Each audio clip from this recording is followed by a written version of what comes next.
Good morning, hot room yogis. Today's camel pose, Ustrasana.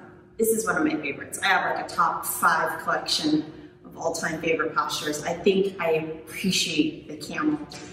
At this point in class, your heart is usually pounding out of your chest. You're hot, you're tired, you're getting towards the end, so the endurance and the stamina piece, we have to really kind of dig deep to find that to finish strong. And it's really easy to lay down during the camel. So I find that for most people, if I can teach them anything to help them along in this posture, it's the breath. Oftentimes people are holding their breath moving into the backward bend, and you will, hands down, struggle. And you're just not going to be able to maintain the backward bend or access the backward bend holding the breath. So I'm going to show you from so let's do the side view. I think the side view is good. I'm going to show you from the side view. We inhale, stretch the spine straight up to fill the lungs and lengthen the spine, put space in between the vertebra. And on the exhalation, we start the backward bend at the neck spine. So inhale, stretch up. Exhale, drop the head, start the backward bend at the neck. Then we tap into the middle, and all the while we're pushing hips forward using our low lumbar spine. So all 3 parts of the spine systematically backward bending.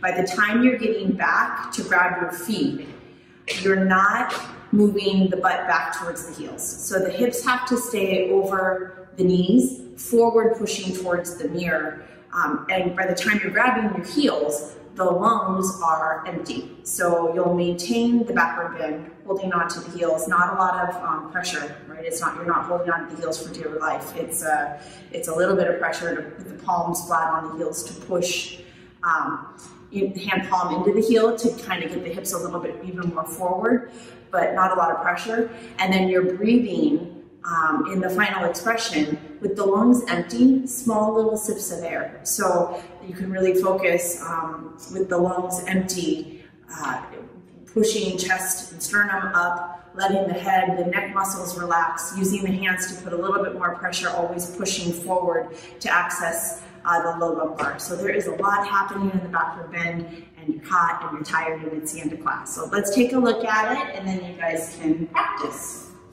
All right, so our knees, hip width, feet right behind the knees. So there's a straight line right, from this side, hips over knees, knees over ankles from the side view. You'll bring your hands on your back. Maybe the palms, they're like closer together. So you don't have a big space, right? Maybe it's like this.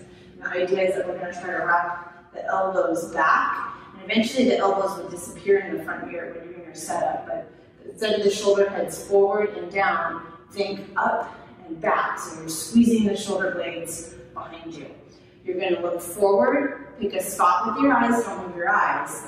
And as you inhale, you're looking at that spot, you're stretching up, filling the lungs, and as you exhale, we start the backward bend. So you're going to drop the head back. So we inhale, exhale, you're going to push hips forward, squeeze elbows in, drop your head, and you'll see the back wall. Right hand, left hand, grab the arch of the foot, let the head hang. Hips forward, drop the head.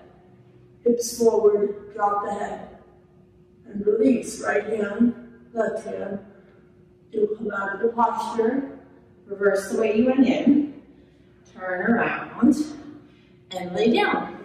Okay, try it at home. I miss you guys. I'll see you tomorrow. Namaste.